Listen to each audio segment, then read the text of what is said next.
This is WWE superstar Drew McIntyre, and you're listening to the WWE Podcast. The champ is the one that everybody wants, me. Becky Lynch is going to WrestleMania. Claymore! Austin 316 says I just whipped your ass. This is my iron. You're going to acknowledge me. Good morning, good afternoon, good evening, hello, whatever time it is with you and wherever you are. Thank you for downloading this SmackDown review as part of the WWE podcast. As always, it's an absolute pleasure to have you listening along. I'm Amanda, your host of the SmackDown review. So, Backlash is in the books. What did you guys think? Firstly, I have to apologise for my complete and absolute utter brain fart. I have no idea why I thought that Jay versus Logan Paul was on Backlash. Turns out it wasn't. And it's on Saturday night's main event, which is coming up. So I can only apologise. I don't know what happened there. Let's call it middle-aged crazy lady moment. Sorry guys, what an idiot I am. So back to Backlash. And for me, Becky and Nia was the match of the night for me. What a banger. Looking forward to the inevitable Bayley return and see these two feud. In my opinion, Becky has done exactly what she should be doing as a future Hall of Famer and an absolute pioneer of the women's division. She has put Lyra well and truly over, as well as elevating the Intercontinental belt too. I think it's just fabulous, and I really think that Becky should be held up as an example to other so-called future legends. Charlotte Flair, I'm looking at you, who is just working hard for the division and selflessly just putting these women over. So, round of applause, Becky Lynch. What an absolute legend.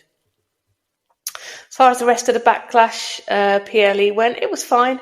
The Cena Randy match was a touch underwhelming in my opinion, but not awful. And now we are set on a course to start the road to Money in the Bank, which is one of my favourites once those cases come into play. And until they're cashed in, it's super exciting and I absolutely love it. So let's get to it. And without further ado, let's start the review of the SmackDown that aired on May the 16th from Greensboro, North Carolina. I'm a little bit annoyed because this is my second run through of trying to get this recorded.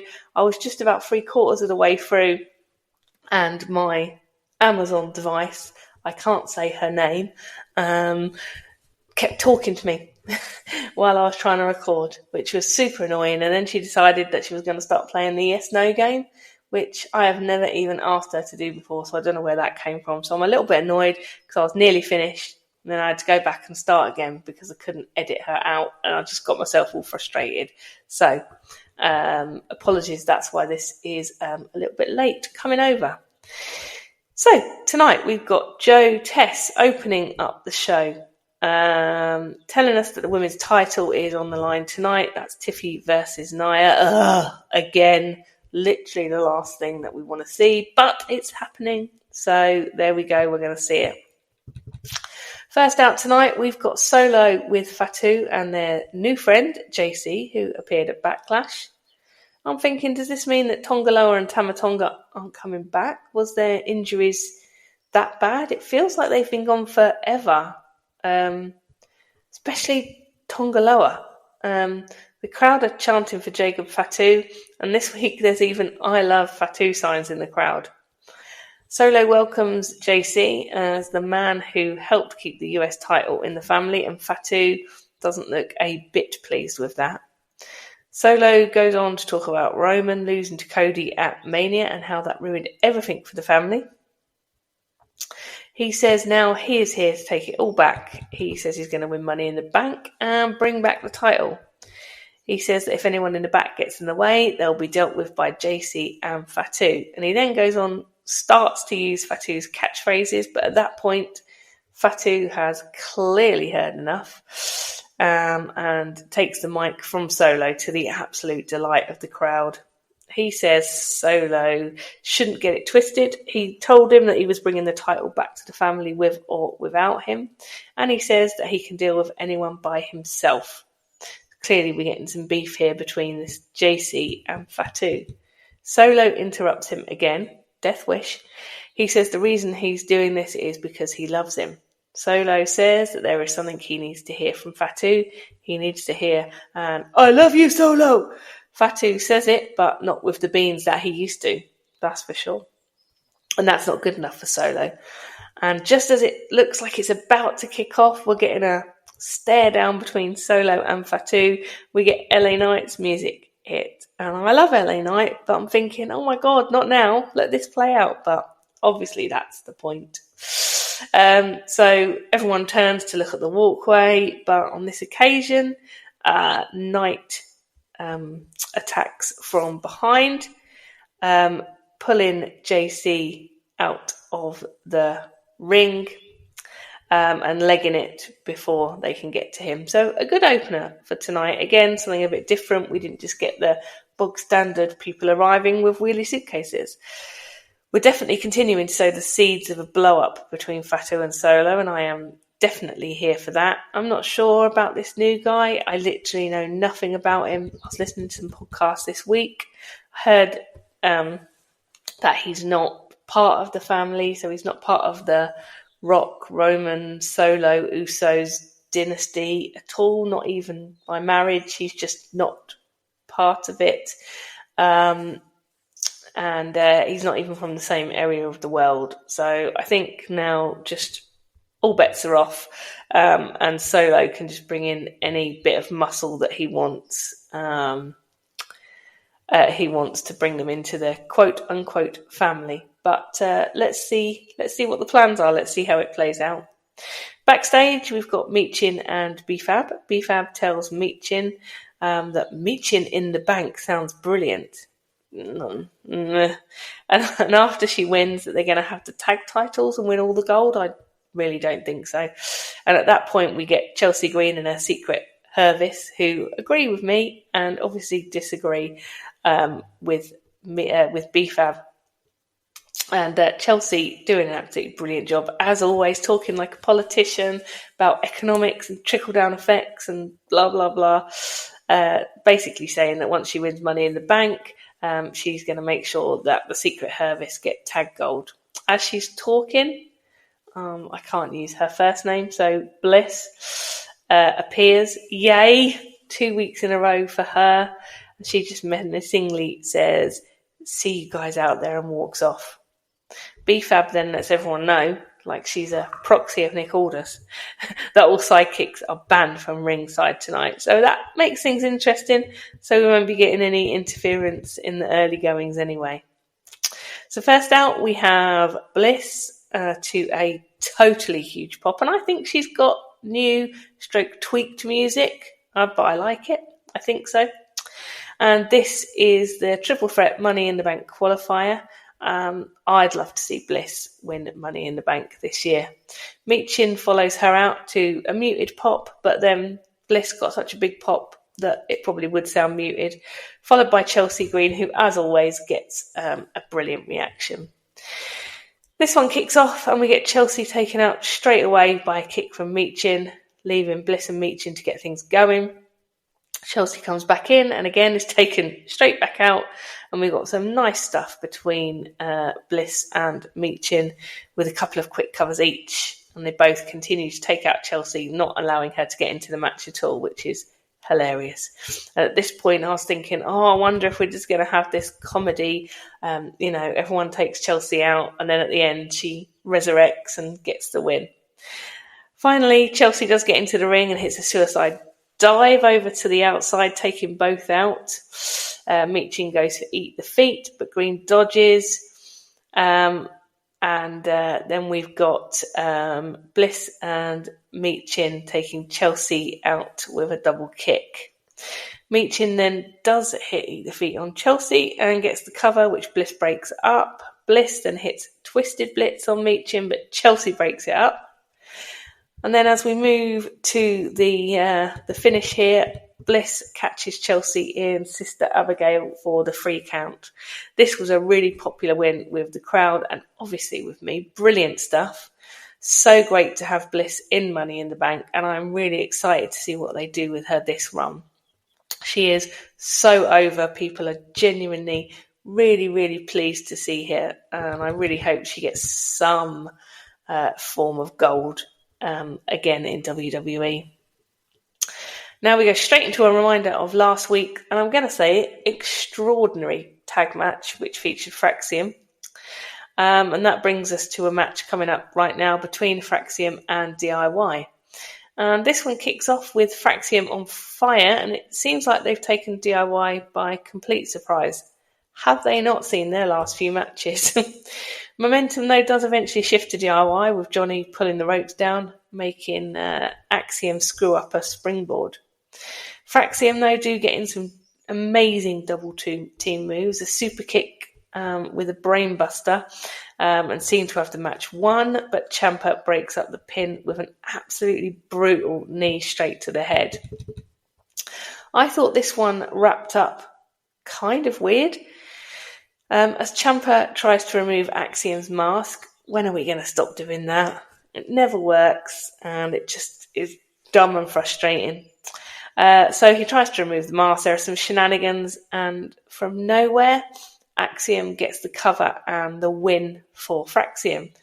DIY are pure fuming at this and start to beat down on Fraxium, only for the Motor City Machine Guns to come out and save the day, leaving all of the faces standing tall in the ring afterwards. So that's 4 wins straight for Fraxium, and honestly, they are awesome. They might be the best tag team I've seen in recent years. Let's put that caveat on it.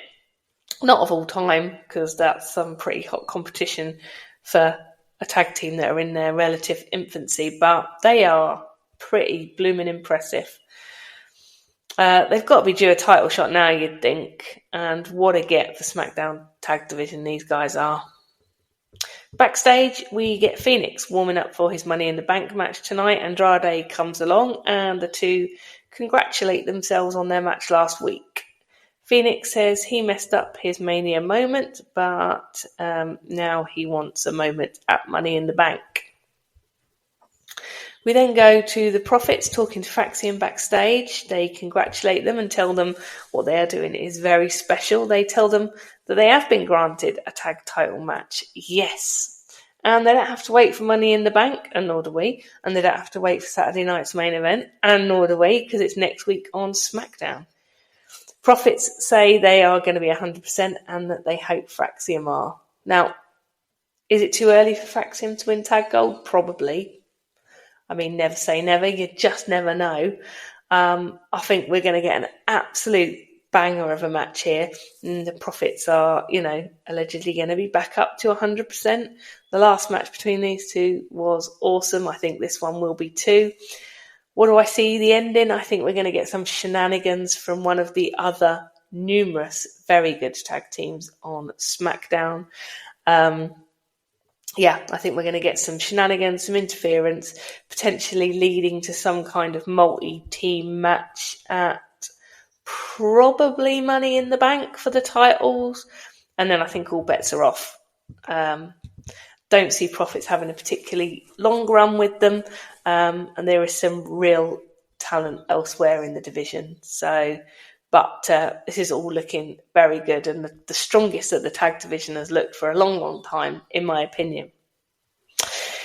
So it turns out that Truth did play a part in Backlash last week. As you remember from last week's podcast, I think we were speculating maybe there was going to be an element of truth in the story. And it turns out there is. He came into Backlash and prevented Randy from punting Cena's head off his stupid thick neck last week, and ended up having an effect on the match outcome, obviously. And now we're going to have a sit down with Wade, thankfully. Wade asked Truth what is going on between him and Cena, and he goes on a really long diatribe about pressure and how the pressure is high in wrestling and money and family. He says, but regardless of what is going on, you can always rely on John Cena. And he goes on to talk up Cena. Wade tells him he's crazy. He says that Truth stopped Cena getting punted But then at the press conference, by way of thanks, Cena AA'd him through a table. Truth says that he doesn't want to fight John Cena, but if he has to beat him back to his senses, he will. He says he's already spoken to Nick Aldis, and the match is set for Saturday night's main event. What? I'm sorry, what now? Did I mishear that? So Cena is going to kill him. And what an unexpected and weird / wasted turn of events. Maybe, God please, I hope this turns into something more interesting, but weird. Tell me, do you guys think that Cena had a list of people that he wanted to work with this year and is literally chipping them off the list one by one? If so, truth. What? Okay, or is this creative having a weird comedy detour? Surely truth doesn't beat the sense back into Cena. We are way too early for the I regret everything angle, which I am pretty sure is coming in October, November, as Cena leaves the WWE in December. So I don't know what the hell is going on here. Don't get me wrong, I like Truth. I think he plays a really important comedy role in WWE programming. And I totally respect that. But to have him fed into this Cena story, I don't get it. And to waste a Cena match, I'm not sure. Let's see what happens, but eek. Next up, the excellent Aleister Black versus Mello in a rematch from last week. Before that, we have a Priest promo telling Drew that they are stuck in a cycle. He says he's pissed at himself for getting stuck in a Drew pity vortex. So at Saturday night main event, a simple match won't do. He wants to really mess him up. So we have a steel cage match. Brilliant. I think these two are going to rip each other apart. That will be awesome. Yes, please. So now getting back to this match between Aleister Black and Mello. And this one starts off pretty even Stevens this week, as opposed to last week where Black was booked really strongly. And they seem to be pretty well matched. Mello dodges a Black mass really early on, but then eats a big kick. Miz getting involved, allowing Mello to hit the neck breaker and get himself a 2 count. Black now rallies and is rolling big time, hitting a huge drop kick, followed by a big hit on the outside. Black gets another close cover off a kick and a suplex. Miz causing a distraction, almost lets Mello sneak the win. Black is about to hit Black Mass, but Miz attacks him from behind, causing a DQ finish. Miz eats another Black Mass, which I think is like the 3rd week in a row, and he must be seeing stars for sure. And then Mello attacks Black, hitting nothing but net. Mello celebrating like an idiot, like as if he won legit. And I guess this one goes to a 3rd match, maybe with Miz banned from ringside, and just let these two fight, because I think it's got potential to be an awesome match. I think Black wins the decider, with Mello potentially turning on Miz and moving away from him, which I think is probably about right. I'm not sure it's massively worked having Miz and Mello teamed up, but I mean, I don't hate it. Backstage now with Byron, who asks Alexa Bliss how it feels to be the first one qualified for Money in the Bank. She says it feels great, and she plans on... I'm not quite sure how to help you with that. Oh my God. I totally whispered that name into the mic. She better not speak up again, otherwise I'm going to get smashy in this house. Right. She says it feels great. She plans on being the first woman to win it twice. She then walks off and approaches Charlotte, who is standing outside Nick's office. Charlotte asks what they're doing and says they were never that close. She doesn't want to be friends. Bliss reminds Charlotte that she took her under her wing when she first arrived in NXT, and Charlotte says she doesn't remember that. Ouch. Just give it up here, Bliss. You don't want to be tarred with the Charlotte brush anyway. I don't want to see that. I don't like it. Let Bliss be on her own and have a good run and not be dirtied up with Charlotte's nonsense. That's my opinion. Nick opens the door and out comes Julia, who Nick says is the newest member of the SmackDown roster. So splitting up her and Roxanne Perez, or is she coming too? Anyway, that hots things off a bit. Nick takes Charlotte into his office and says, let's talk Money in the Bank. She better not just get a bye. She needs to qualify. That's all I'm saying. We now get Drew, who is moving like a granddad. He says that he has been in this vortex for over a year and that it's the only reason that Priest is relevant. He says he can't get rid of Priest despite beating him a couple of times. And he says that this is jealousy from Priest and that he thinks he's trying to kill him after he dropped him on the head on concrete at Backlash. He says that this has to end and he will see him inside that steel cage and he will make him a guarantee that there's only one man leaving the cage and the other one will be leaving on a stretcher. So not technically right, they will both leave the cage, just in different ways. Anyway, so that's on. That's good. And I hope we get a Priest win and we see Drew going even more mad. But every time I say that, Drew wins and goes more mad anyway. So anyway, I am definitely going to be watching that Saturday night main event. We've got Cena versus Truth. We've got Sammy and Punk versus Braun Breaker and Seth and this cage match. And then finally Jay versus Logan, which I predicted for Backlash, but let's not talk about that again.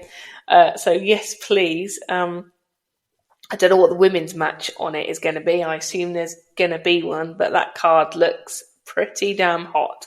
So brilliant.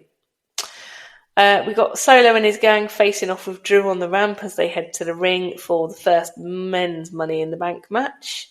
This is Solo, Phoenix, and Jimmy.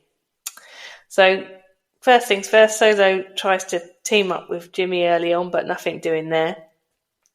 Phoenix in with Jimmy, and he is impressive to watch. He's making Jimmy look pretty slow, a bit like a sloth. And blimey, Phoenix is so impressive, hitting a springboard dropkick from the top rope from literally nowhere, from a standing start. The crowd are very behind Big Jim, but Solo pulls him from the ring, slamming his head into the announce desk in what looked pretty nasty. Phoenix from the top to the outside takes out Jimmy and Solo. Solo hits spinning Solo, plucking Phoenix out of the actual midair. We then got all three guys now back in the ring, and we get Phoenix and Jimmy trading shots on the top rope. The ref blatantly misses Phoenix with a cover on Solo. You could have counted to 5, ref, whilst he was gazing at Jimmy for some reason, which was a bit weird. I don't know if that was meant to be or whether it was just a cock-up, but it was weird. And I've not really seen that before. The ref just gazing off into the middle distance like a Westlife music video. Anyway, Solo hitting a running hip attack on both guys and is looking for the spike on Phoenix, but he counters, leading to a close cover. Phoenix hits Adios Amigo on Jimmy, but Jimmy hits a spear and gets a really close cover on Phoenix. Fatu with a distraction allows Solo to hit a spike to Jimmy. And we get Phoenix again hitting Adios Amigos on Solo, but gets caught by a spike, meaning a win for Solo, and he is through to Money in the Bank. Interesting. I guess if you think about it, that was the inevitable outcome. I don't know who else is in the mix for the men's Money in the Bank, so it will be interesting to see how this one plays out. After the match, we get LA Knight back in with a chair, and he is swinging for them all. But Nick comes out, breaks things up, making a match for JC versus LA Knight right now. So we're getting JC making his debut. And this one kicks straight off. And we still have Fatu and Solo ringside, although Fatu doesn't seem that interested in helping JC. Out, Wade tells us that JC is a former Olympian for the nation of Guam. And then we get his resume from around the world pre-WWE. So I guess at least we get a bit of info on this guy.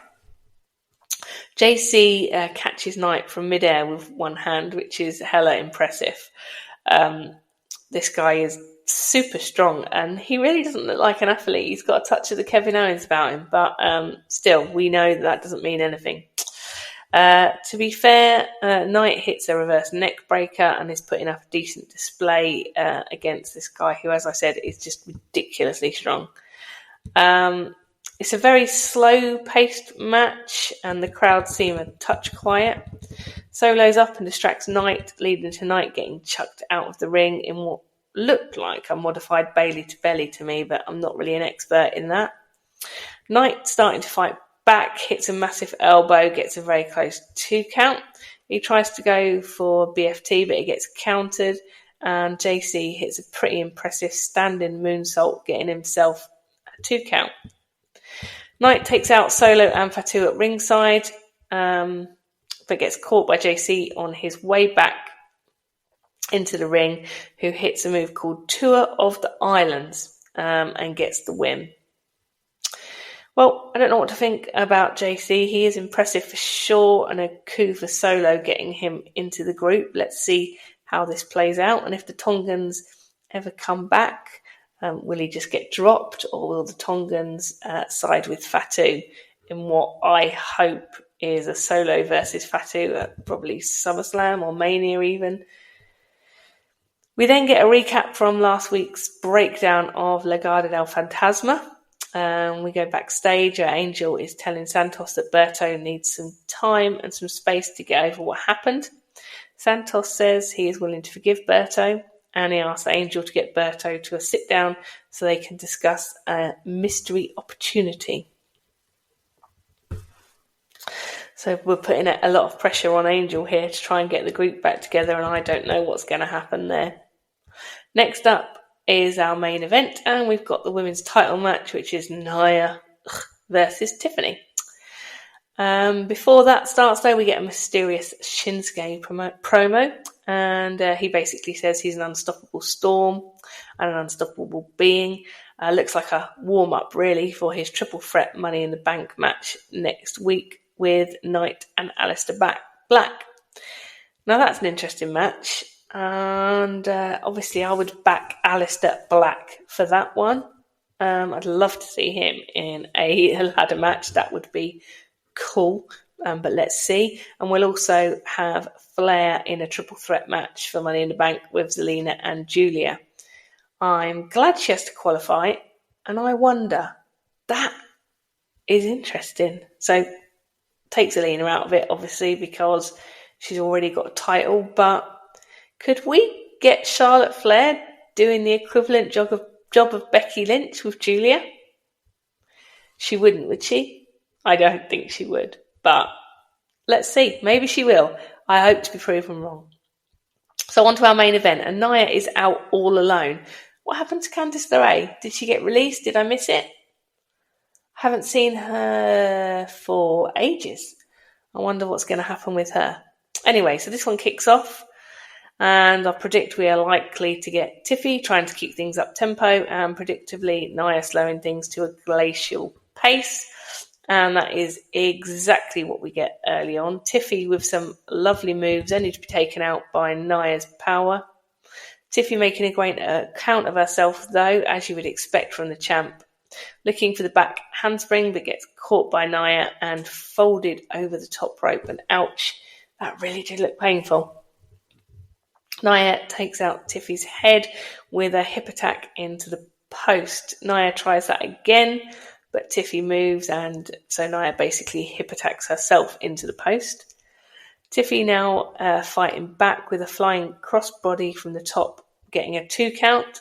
Nia from nowhere hits a pop-up Samoan drop and a senton, crushing Tiffy, who just about somehow gets a shoulder up in a 2.99999 count. Tiffy with a great sequence of moves ending in a spinebuster on Nia, almost getting the win, and the crowd are 1,000,000% behind Tiffy here. Nia hits the powerbomb, followed by a leg drop, but Tiffy kicks in 2. Nia goes up top, but is slow getting there, so Tiffy meets her at the top, hitting a suplex, and gets a super close 2 count.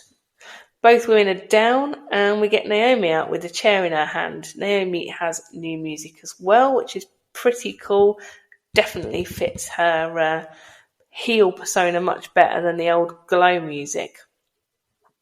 She's just about to get into the ring with chair in hand as Jade comes out and takes out Naomi. They fight off through the crowd, leaving things in the ring with Nia and Tiffy. Tiffy goes up top and hits the prettiest moonsault, and at this point I thought it's all over, but Nia kicks out. Comms telling us that no one has ever kicked out of the prettiest moonsault before, so that's sad. I'm sorry that Nia got to break that record. Tiffy goes to hit it again, but Nia punches her from the top rope. Tiffy looks hurt as Nia clears the announce desk and delivers a Samoan drop onto it.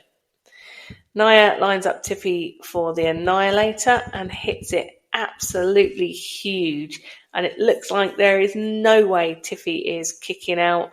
But at 2.9, she reaches for the rope at the last possible nanosecond and manages to break the count. That was really well done.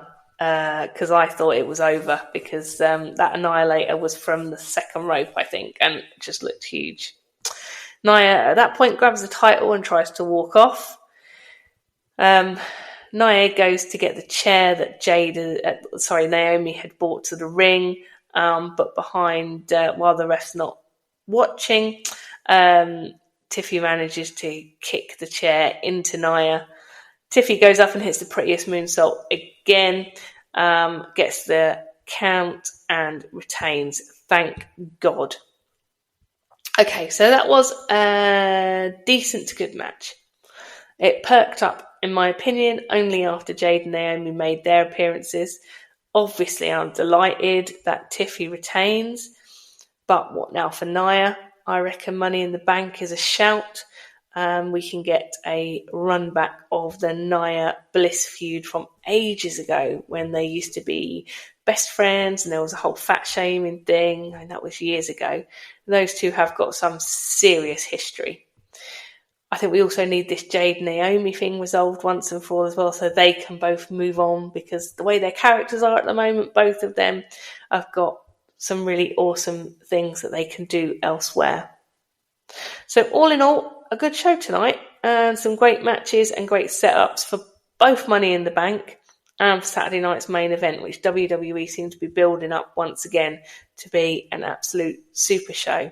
So all in all, pretty happy with how things are going at the moment. And some interesting things on the roster.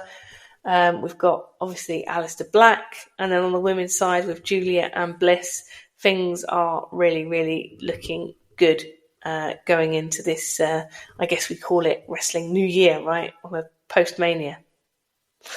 So a big week coming up this week. Outside wrestling, guys, we've got Eurovision tonight. I don't know if that's a thing outside the US, outside Europe and into the US. It's a big thing for us in Europe. We've got a couple of FA Cup finals this weekend with the men today and the women tomorrow. And of course, the Europa League Cup final on Wednesday. Come on, you Spurs. We're going to take Bilbao. So that just about does it for this week's show. As always, thank you for having me in your ears again. And remember, until next time, be kind.